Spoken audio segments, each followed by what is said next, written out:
Êxodo capítulo 12, versículo 13, assim diz a palavra do Senhor: o sangue vos será por sinal nas casas em que estiverdes. Quando eu vir o sangue, passarei por vós, e não haverá entre vós praga destruidora, quando eu ferir a terra do Egito. Amém. Abaixa a sua cabeça. Senhor Deus, nós acabamos de cantar, a tua igreja nesta noite te adora, ó Pai.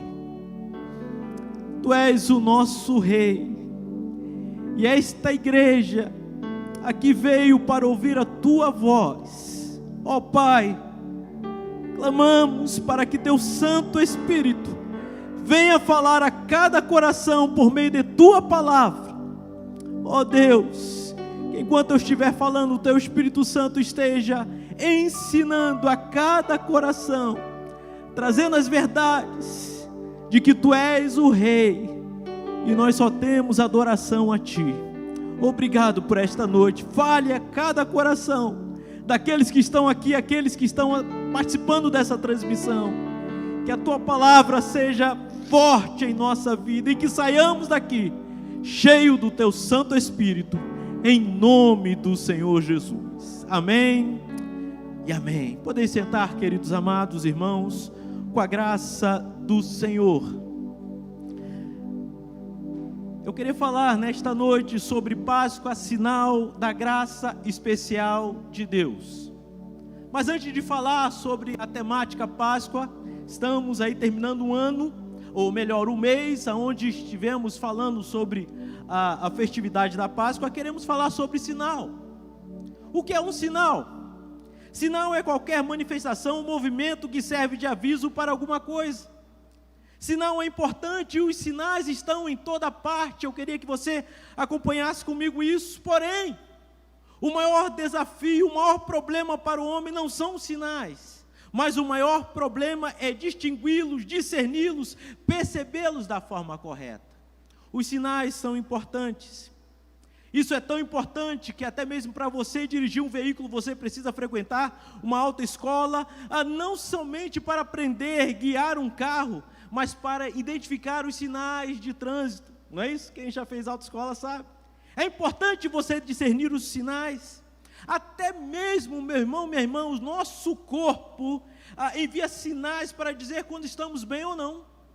E quando alguém não atenta para eles, pode haver consequências graves. Quem já viu aí sinal do corpo?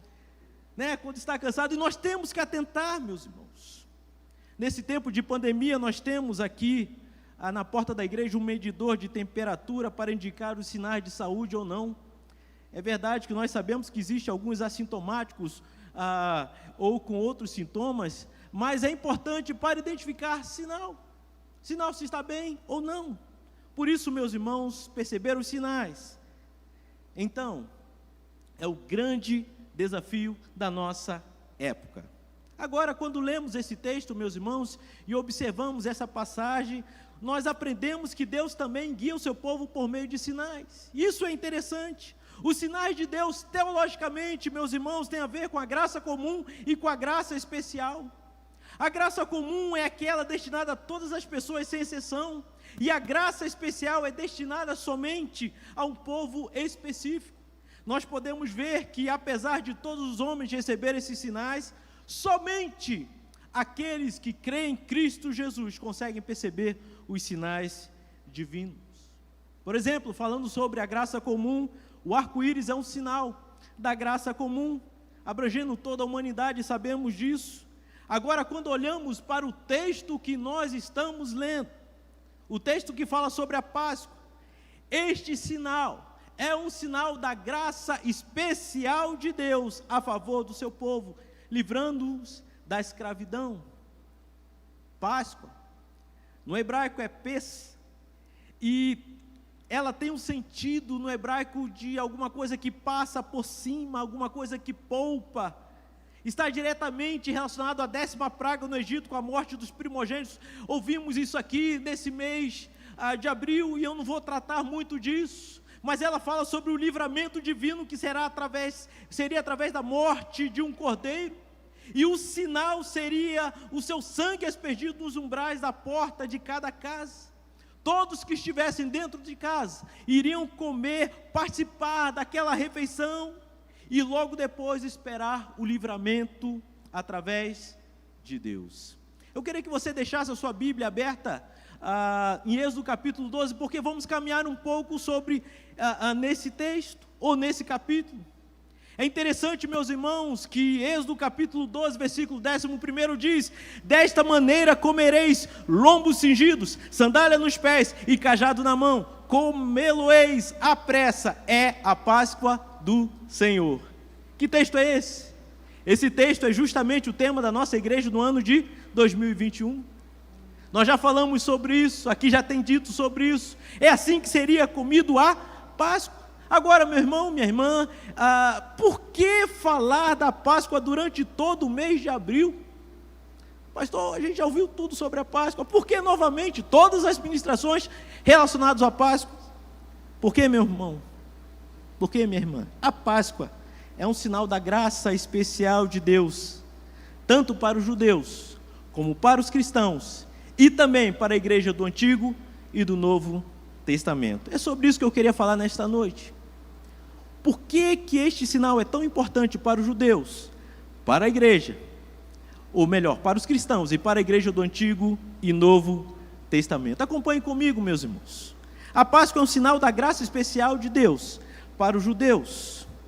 Se nós formos ver a cultura judaica, os judeus têm várias datas festivas durante o ano. Quem conhece um pouco, eles têm muitas festividades, mas a Páscoa é a única que eles não podiam faltar em hipótese alguma. Você sabia disso? Tanto é que, se por acaso não pudessem estar presente no dia desta celebração por alguma impureza, ou até mesmo estar de viagem, teria uma outra oportunidade para participar desta celebração.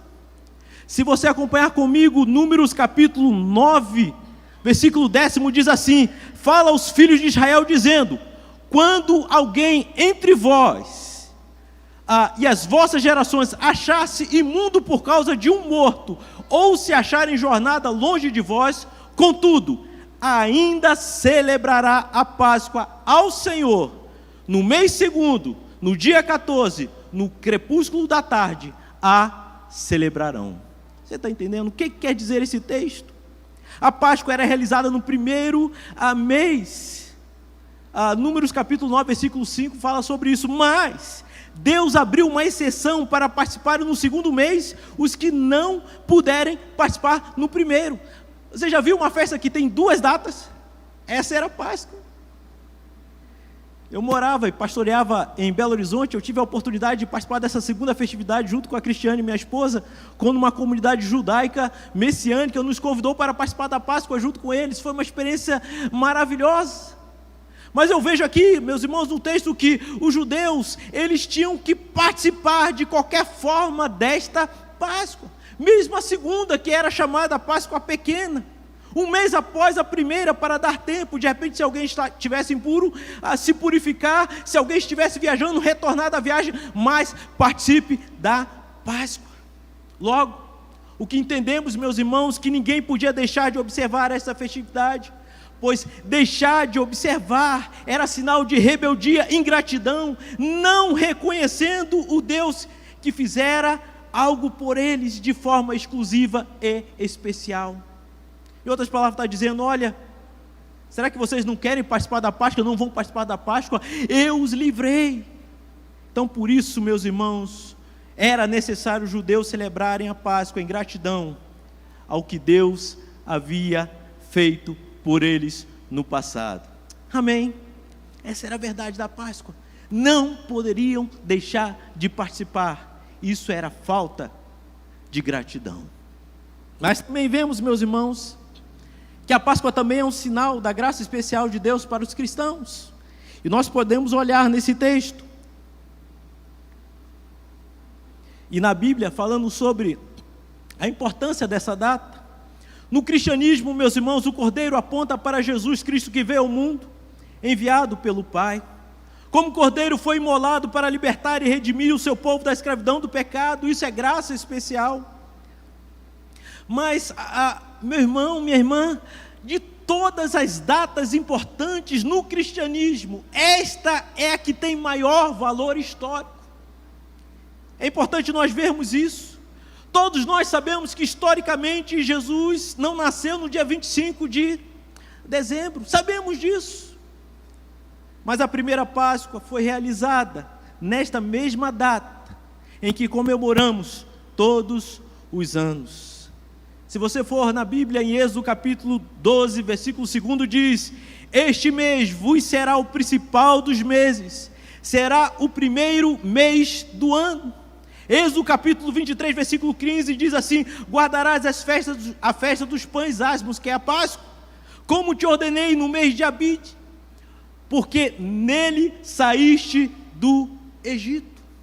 O que eu quero dizer com isso, meu irmão? Que Deus instituiu o principal dos meses do ano, e esse mês se chama Abib, Nissan, para celebrar a Páscoa, pois foi nesta data que foram libertos do Egito. Agora acompanhe comigo o raciocínio lógico.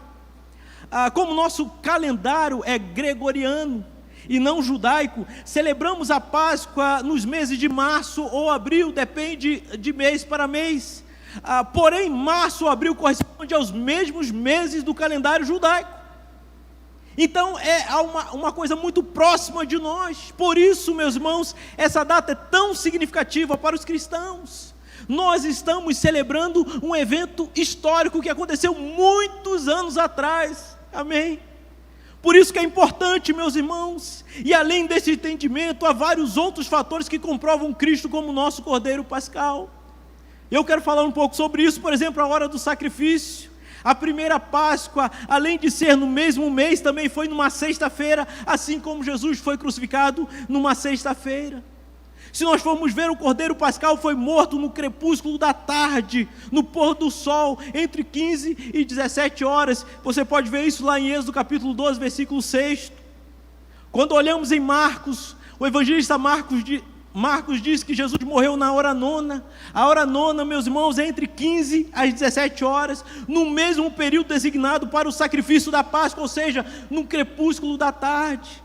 Jesus morreu entre 15 e 17 horas, pois o sábado para o judeu começa dentro da mentalidade dele na sexta-feira a partir das 18 horas. Então até as 15 horas Jesus morreu, porque logo depois, quando começasse o sábado, eles não poderiam trabalhar. Assim foi que aconteceu com Jesus. O Cordeiro foi sacrificado para a libertação dos judeus. Cristo foi crucificado para a libertação do seu povo, dos seus pecados. Graça especial. Amém. Quando nós olhamos ainda, meus irmãos, sobre o modo do sacrifício, o sacrifício teria que ser de um cordeiro sem defeito e limpo. Êxodo capítulo 12, versículo 5 diz: o cordeiro será sem defeito. Quando nós olhamos o texto sagrado também, meus irmãos, Hebreus fala sobre isso, que Jesus, o Cordeiro de Deus, veio ao mundo sem pecado, sem impureza. Foi ele tentado em todas as coisas à nossa semelhança, porém sem pecado. Hebreus capítulo 4, versículo 15. Se nós formos ver, o Cordeiro ainda tinha que ser imolado, seu sangue aspergido nos umbrais da porta. Êxodo capítulo 12, versículos 6 e 7. Note que o sinal da graça especial estava representado pelo sangue na porta de cada casa. Quando o mal viesse, não atingiria aquela família que tinha um sangue aonde? Nos umbrais da porta. Este era o sinal que os diferenciava dos demais. Amém. Agora, quando olhamos para Jesus, em Isaías capítulo 53, fala sobre isso, que ele foi transpassado pelas nossas transgressões e moído pelas nossas iniquidades. O castigo que nos traz a paz estava sobre ele, e pelas suas pisaduras nós fomos sarados. Amém. Pisaduras aqui é ferida, golpe. Cada golpe que ele recebeu por você e por mim. Esse foi o Cordeiro de Deus. Graça bendita, essa graça especial. Mas há um outro detalhe ainda, meus irmãos, relacionado ao Cordeiro Pascal e Jesus Cristo, é que os ossos não deveriam ser quebrados. Isso é muito interessante. A Números capítulo 9, versículo 12, ao Cordeiro Pascal foi dito: não quebrarão osso algum, segundo todo o estatuto da Páscoa a celebrarão. Ou seja, não poderia quebrar o osso do Cordeiro. Quando nós vamos para o evangelista João, olha, a Bíblia é toda completa, meus irmãos, isso é magnífico. Ele afirma: chegando-se porém a Jesus, como visse que já estava morto, não lhe quebraram as pernas. Então até mesmo isso foi visto com Jesus, meus irmãos. Mas por que quebraram as pernas? Porque quando tinha esse evento da crucificação, aquele que estava ali na cruz, ele estava em agonia, e passando o tempo, se ele não morresse, eles quebravam as pernas para justamente morrerem mais rápido. Mas o próprio Jesus morreu antes disso, não foi necessário quebrar as pernas. Estão entendendo?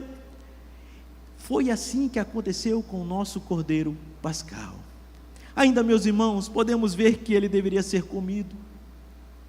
É interessante nós vermos isso. Todos deveriam se alimentar do Cordeiro. Tanto é que em Êxodo capítulo 12, versículo 8 e 10 diz: naquela noite comerão a carne assada no fogo, não comereis do animal nada cru, nem cozido em água, porém assado ao fogo, nada deixareis dele até amanhã. O ato de comer o Cordeiro Pascal era um sinal da graça especial e do nosso dever para com Cristo. É interessante que nós olharmos que o Cordeiro Pascal não estava ali somente para ser contemplado, para ser apreciado, para ser reverenciado, mas para ser comido. Quando olhamos para Jesus, meu irmão, pela fé devemos nos apropriar do nosso Salvador a fim de recebermos a força e o vigor necessário para vivermos. Amém.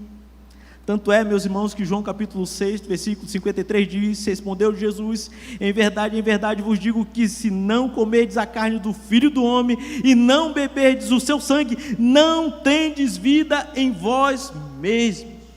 Pois a minha carne é verdadeira comida e o meu sangue é verdadeira bebida. Por isso que é importante, meus irmãos, hoje não participamos da Páscoa judaica, mas como cristãos, participamos da mesa do Senhor por meio da ceia. Não participamos daquele evento, mas é a mesma ideia. A Páscoa do Antigo Testamento foi substituída pela ceia do Senhor. Hoje, quando comemos da ceia do Senhor, tanto do pão como do suco, eles têm a ver com a representatividade do corpo de Cristo, do sangue de Cristo Jesus. Isso é importante. Por isso que nós verificamos, meus irmãos, que os judeus celebravam a Páscoa, pelo que Deus havia feito por eles. Mas nós celebramos a ceia em gratidão ao que Ele faz continuamente por nós e em nós. Amém? Isso é importante para o cristianismo, meu irmão. Nunca esqueça desta data tão importante para os cristãos, tudo o que Jesus fez por nós. Amém? Meus irmãos, ainda em terceiro lugar, eu queria falar sobre a Páscoa como sinal de Deus, da graça especial para a igreja do Antigo e Novo Testamento. Mas aí alguém pode perguntar: mas pastor, havia igreja no Antigo Testamento? Acompanhe comigo Êxodo capítulo 12, versículo 3, diz assim: falai a toda congregação de Israel, dizendo. Falai a toda congregação.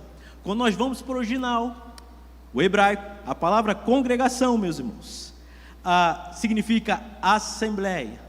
Quando nós vamos para o Novo Testamento, há uma palavra no grego, eclesia, para a igreja, e a tradução de eclesia é também assembleia. Então havia uma igreja no Antigo Testamento e uma igreja no Novo. Pastor, como é que funciona isso? Eu creio, meus irmãos, que é a graça do Senhor que faz. A pergunta é ainda: o que une a igreja do Antigo Testamento a igreja do Novo Testamento. O que nós podemos dizer da igreja do Novo Testamento? E a igreja do Novo, o que existe de igual, o que une ela? Só uma coisa, meu irmão, que une a igreja do Antigo e do Novo Testamento: o sangue do Cordeiro. Amém.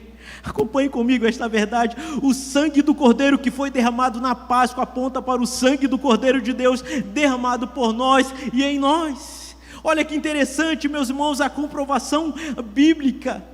Quando nós vamos para o fato histórico do Novo Testamento, os discípulos de Jesus fizeram os preparativos da Páscoa. O evangelista Marcos fala sobre isso lá no capítulo 14 de Marcos. Eles fizeram os preparativos, e quando eles entram no cenáculo para comer a refeição, a última refeição antes da morte do Salvador, alguns estudiosos dizem que Jesus, nesta mesma hora, ele leu o próprio versículo que nós lemos no início desta mensagem. Ele leu porque isso fazia parte da tradição.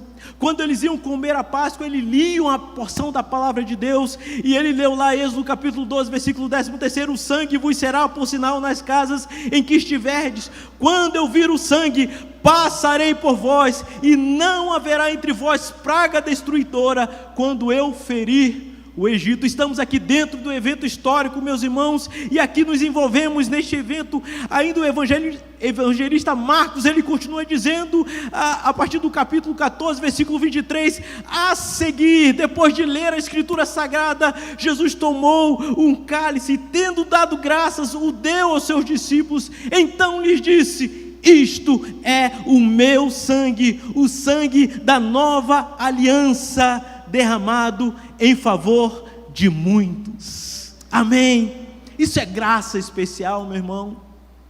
Cristo estava ensinando que o sangue nos umbrais das portas de Êxodo capítulo 12, versículo 13, era uma imagem do sangue da nova aliança que ele derramaria na cruz do Calvário. Note que não é o sangue de qualquer um que estava falando, mas o sangue do Cordeiro de Deus, que tira o pecado do mundo. João 1,29. E este sangue é este sangue que tem o poder de resgatar a igreja de Deus, a qual ele comprou com seu próprio sangue. Amém. É esta verdade que deve encher o nosso coração, meus irmãos. Isso quer dizer que não há pecado que este sangue não possa lavar, não há pecador que este sangue não possa resgatar, porque neste sangue há poder. Esta é a verdade que nós vemos. Agora note o texto comigo. Voltemos, meus irmãos, não perca essa meditação. Êxodo capítulo 12, versículo 13, diz assim o texto: quando eu vi o sangue. A expressão é quando eu vir o sangue. Se o cordeiro tivesse sido morto e seu corpo amarrado na porta de cada casa, eu creio que nada aconteceria. Pois não era a morte do cordeiro, mas o sangue do cordeiro que faria a diferença. O cordeiro é verdade que teve que morrer, mas o sangue não poderia ser deixado numa bacia, porque o sangue do cordeiro deixado dentro de uma bacia não poderia impedir o julgamento. Por isso que Êxodo capítulo 12, versículo 22 diz assim: tomai um molho de sopo, molhai-o no sangue que estiver na bacia, e marcai a verga da porta e suas ombreiras com o sangue que estiver na bacia. Você está acompanhando comigo? Era isso que deveria fazer, meus irmãos. O sangue deveria ser aplicado na porta de cada casa, num ato de fé. Amém. Agora, quando olhamos para o Novo Testamento, Paulo diz: Cristo Jesus. Romanos capítulo 3, versículo 24: a quem Deus propôs no seu sangue como propiciação mediante a fé. Isso é importante, meus irmãos. Quando Paulo fala, o texto está dizendo que Deus propôs a redenção, a reconciliação por meio da fé. Aonde? No sangue do Cordeiro. Como isso é importante? Alguém até pode perguntar assim, a fé no sangue do Cordeiro, como que ela pode unificar a igreja do Novo e do Antigo Testamento? Alguém pode perguntar, mas como creram no Antigo Testamento se Jesus ainda não havia nascido? O seu sangue ainda não havia sido vertido, meus irmãos.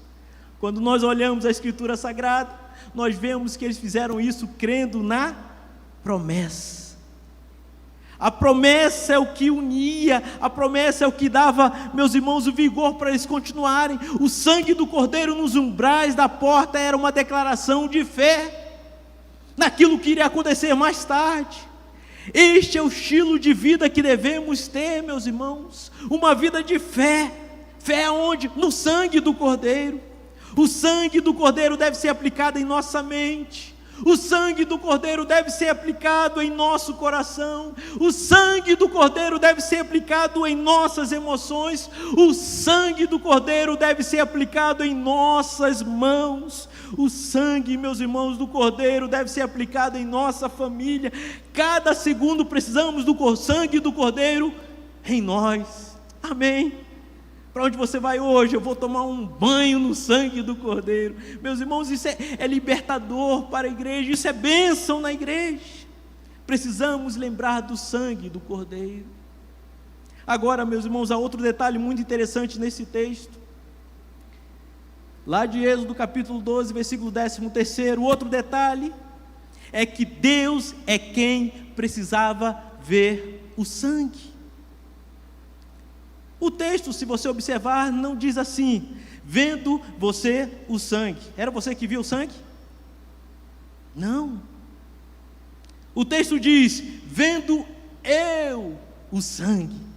Era o próprio Deus que estava dizendo, eu estou vendo o sangue, eu passarei por cima. Sabe o que isso quer dizer, meu irmão? Aleluia.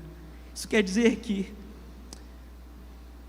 mesmo que a sua fé não seja muito firme, mesmo que a sua fé não seja muito grande, mesmo que você não tenha muito conhecimento teológico,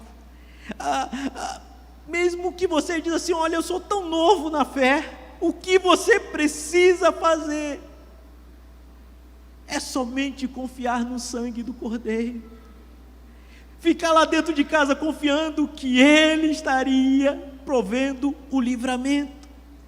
Se você vier a Jesus e confiar no sangue do Cordeiro, com certeza Deus o verá, e é isso que conta. Meu irmão, os hebreus não podiam ver o sangue, sabe por quê? Pois estavam dentro de suas casas, não era assim? Olha, você vai pôr o sangue nos umbrais da porta e entra para dentro de casa. Eu vou ver o sangue. Tem gente querendo sair fora de casa, deixa eu ver se está vendo, a libertação vai acontecer. Tem gente que é preocupado com essas coisas. Não, fica dentro de casa, põe o sangue lá fora e entra para dentro de casa, porque Ele verificará o sangue. Ele vai ver a sua fé, meu irmão. Ele avalia a sua fé, não se ela é grande ou pequena, mas se ela tem o que? Um objetivo, a qualidade da sua fé.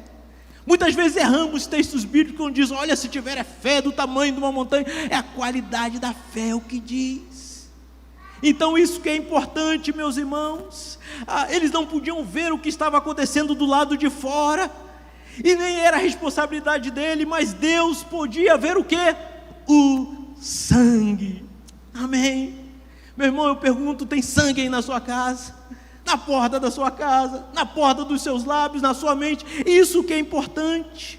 Mesmo que você não veja a solução para os seus problemas do lado de fora, porque a gente diz, olha, a semana vai começar, eu não sei como vai ser. Mesmo que você não veja, meus irmãos, você deve continuar crendo no sangue do Cordeiro, mesmo do lado de dentro.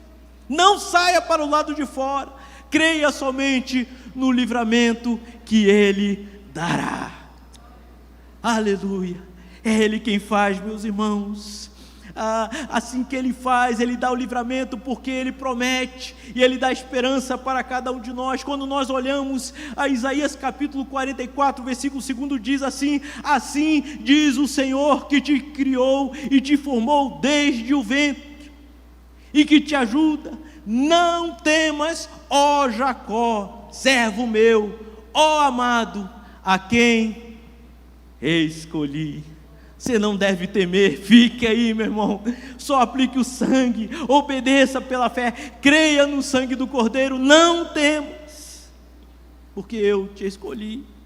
Quando nós olhamos Isaías capítulo 41, versículo 14, diz: não temas, ó vermezinho de Jacó, povozinho de Israel, eu te ajudo, diz o Senhor, e o teu Redentor é o Santo de Israel. Amém. Em outras palavras, numa outra versão, esse mesmo texto diz da seguinte forma: se você se sente como verme insignificante, ó Jacó, não tenha medo.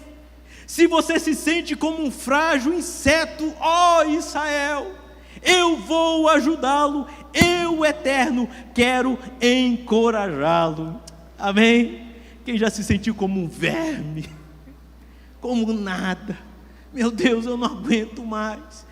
Quem já se sentiu impotente aqui, meus irmãos, o Senhor diz: eu vou ajudar você, eu estou com você, não temas, independente de como você se sinta, não temas, confie somente no sangue do Cordeiro. Amém? Por isso, meus irmãos, a Páscoa representa muito mais do que um banquete, uma evidência externa de comer, mas representa uma evidência interna de se apropriar do sangue do Cordeiro, pela fé em Cristo Jesus. Isso é interno, meu irmão. Só o Espírito Santo que pode fazer isso dentro do nosso coração. Por isso que Páscoa é sinal da graça especial de Deus para o judeu, é sinal da graça especial de Deus para o cristão, mas também é um sinal da graça especial de Deus para a igreja do Antigo e do Novo Testamento. Todos foram salvos pelo sangue do Cordeiro, lá no Antigo Testamento, esperando. Diz Abraão que esperou contra a esperança, ele creu, isso foi imputado para a justiça. Então, meus irmãos, o evento do sangue de Cristo na cruz do Calvário resgatou toda a igreja do Antigo Testamento e também resgatará a igreja do Novo Testamento, porque o sangue do Cordeiro tem poder. Amém? É por isso que a igreja celebra esta verdade. É por isso que, como igreja, meus irmãos, nos alegramos nessa esperança do sangue do Cordeiro, e este sangue está aqui neste lugar, remindo corações, fortalecendo a alma de cada um, meus irmãos, e muito, muito mais, alegra o nosso coração. Sabe por quê? Porque um dia, estaremos com o Cordeiro. Aleluia! Um dia estaremos com Ele, o Cordeiro que nos resgatou, e viveremos para sempre com Ele. Eu quero chamar a equipe de louvor aqui na frente. Acompanhem comigo essas verdades, meus irmãos. A esperança nossa é que um dia veremos o Cordeiro que foi morto. Um dia estaremos com Ele, um dia nos alegraremos com Ele. Por isso que celebramos a morte do Cordeiro. Quando nós vamos para Apocalipse capítulo 12, versículo 11, diz: eles o venceram pelo sangue do Cordeiro e pela palavra do testemunho que deram, diante da morte, não amaram a própria vida. Amém? Você estará nessa lista aqui, meu irmão? Você também estará aqui junto com esses que venceram? Se você estará, fique em pé junto conosco. Eles venceram, eles não amaram a própria vida, é o que diz o texto, diante da morte, porque eles queriam o eterno. Se nós formos para Apocalipse capítulo 22, versículo 14, ainda diz assim: bem-aventurados aqueles que lavam as suas vestiduras no sangue do Cordeiro, para que lhes assista o direito à árvore da vida e entre na cidade pelas suas portas. Meu irmão, como eu espero isso. Chega o final do dia, depois de um dia de trabalho, de tantas coisas. Eu quero entrar dentro da minha casa. Quantos gostam de chegar dentro da sua casa, tomar o seu banho? Vai ter um dia, meus irmãos, que nós vamos nos aproximar daquela cidade, vamos entrar naquela cidade, e ao entrar pelas portas dessa cidade, o Cordeiro estará nos esperando, e quando Ele estiver nos esperando, Ele vai dizer para mim e você, conforme Mateus 25 diz: vinde benditos de meu Pai, entrai na posse do reino que vos está preparado antes da fundação do mundo. Quantos almejam por esta verdade do sangue do Cordeiro entre nós, da graça do Senhor entre nós? Eu quero que você venha pensar sobre isso. Como está a sua vida, meu irmão? Como está o sangue do Cordeiro? Será que você tem lavado as suas vestiduras do sangue do Cordeiro, buscado a santificação no Senhor, buscado a graça do Senhor, a misericórdia do Senhor? É somente pelo sangue, o sangue do Cordeiro, é somente por Ele, meus irmãos, que somos resgatados. Se você quiser a solução para os seus problemas, para a sua família, doenças, problemas dificílimos, é no sangue do Cordeiro. Jamais podemos nos olvidar desta verdade.